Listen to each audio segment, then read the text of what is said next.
C'est pas un thème que j'ai choisi moi. Mais je l'ai choisi.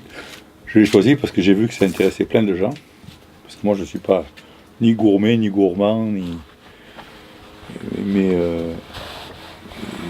j'ai trouvé que c'était intéressant. Moi j'avais peur qu'on se retrouve sur un colloque de diététique ou quelque chose qui soit scientifique, ou sur l'alimentation nouvelle, ou sur comment maigrir en 15 leçons, enfin un truc qui me branchait pas trop.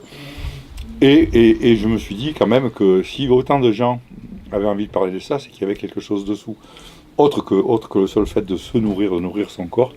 Donc on a décidé, enfin entre l'équipe du CA du Gers et l'équipe qui organise les journées, l'équipe de l'Arthès, on a décidé d'ouvrir la nourriture au-delà du corps, c'est-à-dire qu'est-ce que c'est qui nous nourrit, qu'est-ce que c'est qui nourrit la vie. Mais le Gers, ça s'adresse à des professionnels.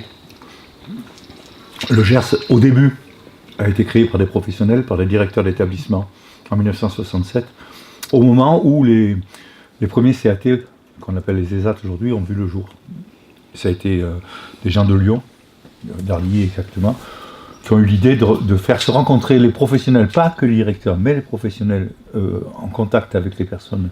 L'association a été créée, je crois, une dizaine d'années après les premières rencontres. Ils appelaient ça des rencontres, qui se déroulaient jusqu'à 3 fois par an, et qui étaient des rencontres essentiellement de professionnels sur ce qu'ils appelaient la débilité profonde. Puis le vocabulaire a évolué, on a appelé ça après la déficience intellectuelle. Et petit à petit, au fil des années, le spectre d'intérêt du Gers s'est élargi. C'est-à-dire que il me semble qu'aujourd'hui, le Gers s'adresse à toutes les institutions et les gens qui sont dans les institutions qui s'occupent de personnes qui ont besoin d'aide, qui ont besoin d'être accompagnées. Ah bah tiens, celle-là, elle est grosse. La tomate. Il y a une quinzaine d'années, j'ai écrit un texte qui s'appelait La tomate, la norme et les jardiniers. Et bon, la tomate, c'était un légume parmi d'autres qui me permettait d'évoquer ce que c'était que l'accompagnement et comment, avec des choses simples du quotidien, on pouvait enrichir la vie et donc nourrir la vie. En l'occurrence, il s'agissait d'un jardin potager qui était celui de l'institution, sans prétention aucune. Mais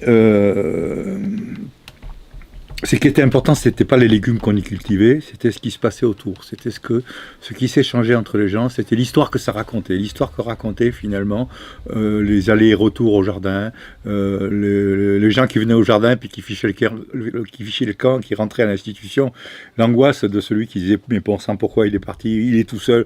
Donc à l'époque je me disais on pourrait acheter des téléphones quand même pour voilà, l'histoire de la tomate c'est ça, c'est-à-dire c'est cette rencontre, c'est ce souci de l'autre, et c'est aussi ce que l'autre nous appelle.